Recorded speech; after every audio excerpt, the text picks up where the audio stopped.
हम टॉप 30 अति महत्वपूर्ण प्रश्न देखेंगे पर्यावरण के। तो दोस्तों ये हमारा पहला पार्ट है, लेकिन आपने अगर हमारे इसके पहले के 300 से अधिक महत्वपूर्ण प्रैक्टिस सेट और ट्रिक के वीडियोस डिफरेंट टॉपिक्स के नहीं देखे हैं तो इस वीडियो के लास्ट में डिस्क्रिप्शन में और कमेंट में आपको पूरी प्लेलिस्ट का लिंक मिल जाएगा, जहां से आप उन सभी वीडियोस को देख सकते हैं। दोस्तों ये जो हम पर्यावरण के प्रश्न करवाने वाले हैं ये सभी परीक्षाओं के लिए अति महत्वपूर्ण है, चाहे आप स्टेट लेवल का एग्जाम देने जा रहे हो या सेंट्रल लेवल का एग्जाम देने जा रहे हो। जहां कहीं भी पर्यावरण पूछा जाएगा उन सभी परीक्षाओं के लिए रामबाण सिद्ध होगा। तो बिना किसी देरी के चलिए शुरू करते हैं। सबसे पहला क्वेश्चन है दोस्तों, विश्व के फेफड़े किन वनों को कहा जाता है? बहुत ही महत्वपूर्ण प्रश्न है दोस्तों।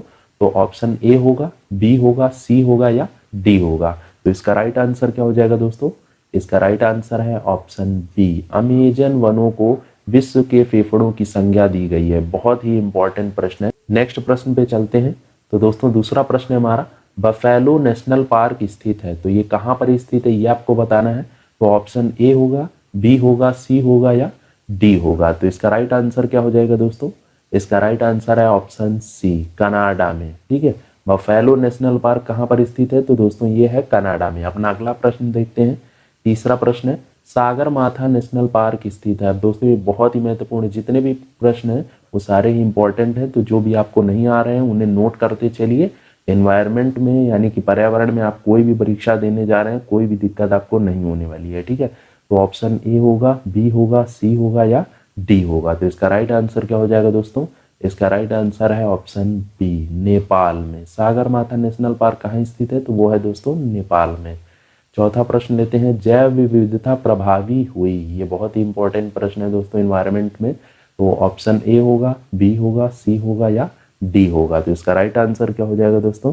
इसका राइट आंसर है ऑप्शन डी, 2003 में जैव विविधता प्रभावी हुई। जबकि जिसे दोस्तों आप लोग इसे बायोडाइवर्सिटी भी बोलते हैं इंग्लिश में। तो इसमें क्या हुआ, 2002 में ये अधिनियम आया था, लेकिन प्रभावी कब से हुआ है? 2003 में। तो ये बहुत इंपॉर्टेंट है, इसको नोट कर लीजिएगा। 2002 में ये एक्ट आया है, अधिनियम, और 2003 में ये प्रभावी हुआ है। ठीक है, पांचवा प्रश्न लेते हैं, घटपर्णी पौधा स्थानिक है, तो ये कहाँ का है दोस्तों?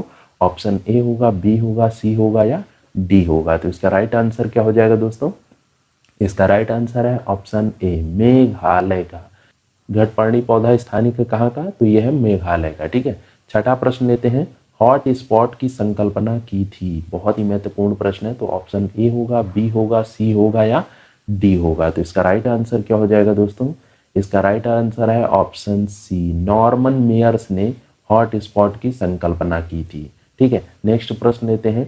सातवां प्रश्न है दोस्तों, समुद्र के वर्षावन कहलाए जाते हैं, तो ये क्या कहलाए जाते हैं, कौन है दोस्तों? तो ऑप्शन ए होगा, बी होगा, सी होगा या डी होगा। तो इसका राइट आंसर क्या हो जाएगा दोस्तों?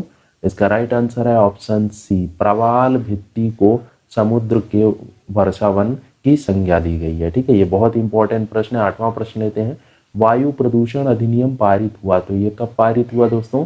ऑप्शन ए होगा, बी होगा, सी होगा या डी होगा। तो इसका राइट आंसर क्या हो जाएगा दोस्तों? इसका राइट आंसर है ऑप्शन ए, 1981 में वायु प्रदूषण अधिनियम पारित हुआ। ठीक है, वायु प्रदूषण एक्ट। नवा प्रश्न लेते हैं, अब बताइए दोस्तों, जल प्रदूषण नियंत्रण अधिनियम ये कब आया था दोस्तों? तो ऑप्शन ए होगा, बी होगा, सी होगा या डी होगा। तो इसका राइट आंसर क्या हो जाएगा दोस्तों? इसका राइट आंसर है ऑप्शन ए, 1974 में जल प्रदूषण अधिनियम यानी कि एक्ट आया था। अब दोस्तों इसमें इंपॉर्टेंट क्या है इसी के साथ में, कि इसका संशोधित अधिनियम कब आया था। ये बहुत इंपॉर्टेंट है, कई बार परीक्षाओं में, विभिन्न परीक्षाओं में पूछा जाता है। या तो आपसे जल प्रदूषण नियंत्रण अधिनियम पूछेगा या आपसे संशोधित अधिनियम पूछेगा। तो अगर संशोधित अधिनियम की बात की जाए तो ये कब आया था? तो ये आया था दोस्तों आपका 1988 में। ठीक है, क्योंकि ये ऑप्शन में मिलेगा तो आप कंफ्यूज हो सकते हैं, इसलिए आपको दोनों के बीच का अंतर पता होना चाहिए। ठीक है, नेक्स्ट प्रश्न लेते हैं अपना। 10वां प्रश्न हमारा, प्रथम रामसर कन्वेंशन कब हुआ था? ठीक है, ये बहुत ही महत्वपूर्ण प्रश्न है। तो ऑप्शन ए होगा, बी होगा, सी होगा या डी होगा। तो इसका राइट आंसर क्या हो जाएगा दोस्तों? इसका राइट आंसर है ऑप्शन सी, 1971 में प्रथम रामसर कन्वेंशन हुआ था। अब दोस्तों इंपॉर्टेंट क्या है यहाँ पर, एक चीज और ये कि ये कहाँ पर हुआ था। तो दोस्तों ये हुआ था ईरान में हुआ था। ठीक है, कब हुआ था, डेट भी बहुत इंपॉर्टेंट है। तो 2 फरवरी को हुआ था। ठीक है, ये बहुत इंपॉर्टेंट है। 2 फरवरी 1971 को रामसर यानी कि ईरान में, ठीक है। ये ईरान की एक जगह है रामसर, तो वहाँ पर प्रथम रामसर कन्वेंशन हुआ था, ठीक है। ये बहुत इंपॉर्टेंट है। 11वां प्रश्न लेते हैं, अखबार में कौन सा हानिकारक तत्व लेखन में प्रयोग होता है? तो बहुत इंपॉर्टेंट प्रश्न है। ऑप्शन कैडमियम, लेड, निकेल या आयरन। तो इसका राइट आंसर क्या हो जाएगा दोस्तों? ऑप्शन बी, लेड जो होता है वो अखबार में पाया जाता है, जो कि एक हानिकारक तत्व है, ठीक है। नेक्स्ट प्रश्न लेते हैं, 12वां प्रश्न है हमारा, सौर ऊर्जा की सबसे महत्वपूर्ण भूमिका किस चीज में होती है? तो ये दोस्तों ऑप्शन है ऑक्सीजन चक्र, नाइट्रोजन, कार्बन या फास्फोरस। तो इसका राइट आंसर क्या हो जाएगा दोस्तों? इसका राइट आंसर है ऑप्शन ए, ऑक्सीजन चक्र में सौर ऊर्जा की सर्वाधिक महत्वपूर्ण भूमिका होती है, ठीक है। 13वां प्रश्न लेते हैं, ऑस्कोट वन्य जीव अभ्यारण्य कहाँ पर स्थित है? बहुत ही महत्वपूर्ण प्रश्न है। तो ऑप्शन ए होगा, बी होगा, सी होगा या डी होगा। तो इसका राइट आंसर क्या हो जाएगा दोस्तों? इसका राइट आंसर है ऑप्शन ए, उत्तराखंड में ऑस्कोट वन्य जीव अभ्यारण्य स्थित है, ठीक है। नेक्स्ट प्रश्न लेते हैं, 14वां प्रश्न है, भारत का सबसे बड़ा विशाल चिड़ियाघर स्थित है, तो ये कहाँ पर स्थित है दोस्तों? ऑप्शन है उड़ीसा, अलीपुर, चेन्नई या सिक्किम। तो इसका राइट आंसर क्या हो जाएगा दोस्तों? इसका राइट आंसर है ऑप्शन बी, अलीपुर में भारत का सबसे विशाल चिड़ियाघर स्थित है। अब दोस्तों इंपॉर्टेंट क्या है कि अलीपुर कहाँ स्थित है? तो ये दोस्तों है आपका वेस्ट बंगाल यानी कि पश्चिम बंगाल में स्थित है, ठीक है। नेक्स्ट प्रश्न लेते हैं, 15वां प्रश्न है, पृथ्वी दिवस कब मनाया जाता है? वेरी वेरी इंपॉर्टेंट प्रश्न है दोस्तों। तो ऑप्शन ए होगा, बी होगा, सी होगा या डी होगा। तो इसका राइट आंसर क्या हो जाएगा दोस्तों? इसका राइट आंसर है ऑप्शन ए, 22 अप्रैल। बहुत ही इंपॉर्टेंट प्रश्न है। 16वां प्रश्न लेते हैं, ओजोन दिवस कब मनाया जाता है? अब दोस्तों ये भी बहुत ही महत्वपूर्ण प्रश्न है।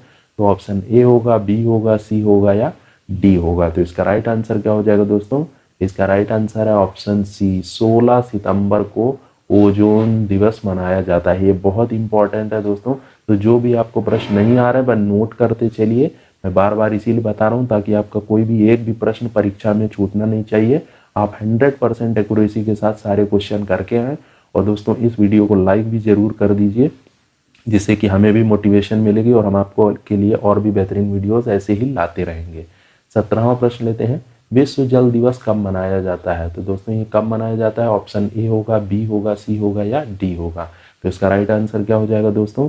इसका राइट आंसर है ऑप्शन बी, 22 मार्च को विश्व जल दिवस मनाया जाता है। ये सारे जो इम्पोर्टेंट दिवस हैं मैंने सारे आपको बता दूंगा, इसके अलावा आपसे कुछ भी नहीं पूछा जाएगा, ठीक है, परीक्षा में।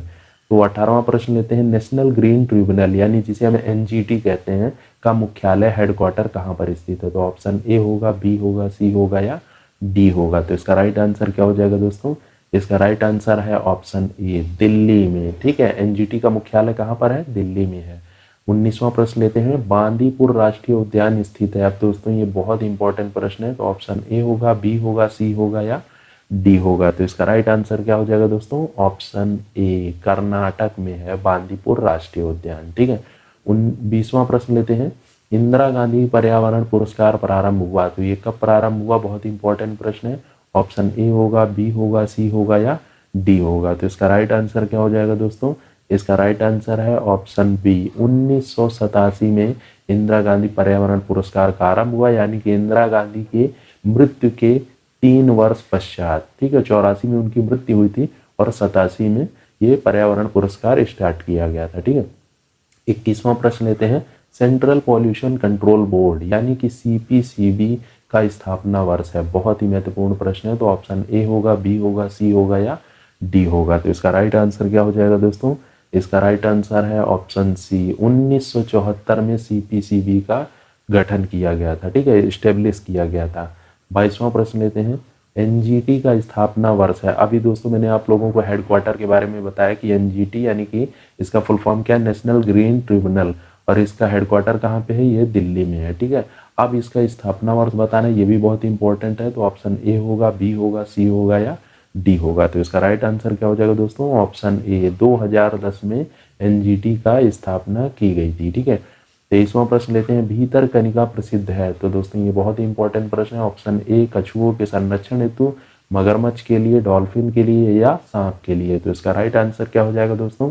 इसका राइट आंसर है ऑप्शन ए, कछुओं के संरक्षण हेतु भीतरकनिका प्रसिद्ध है। अब दोस्तों ये कछुओं में भी ओलिव रिडले ओलिव रिडले नामक जो कछुओं की प्रजाति होती है उनके लिए प्रसिद्ध है। तो यहाँ पर इन कछुओं का संरक्षण किया जाता है, ओलिव रिडले नामक प्रजाति के कछुओं का। ठीक है, तो नेक्स्ट प्रश्न लेते हैं।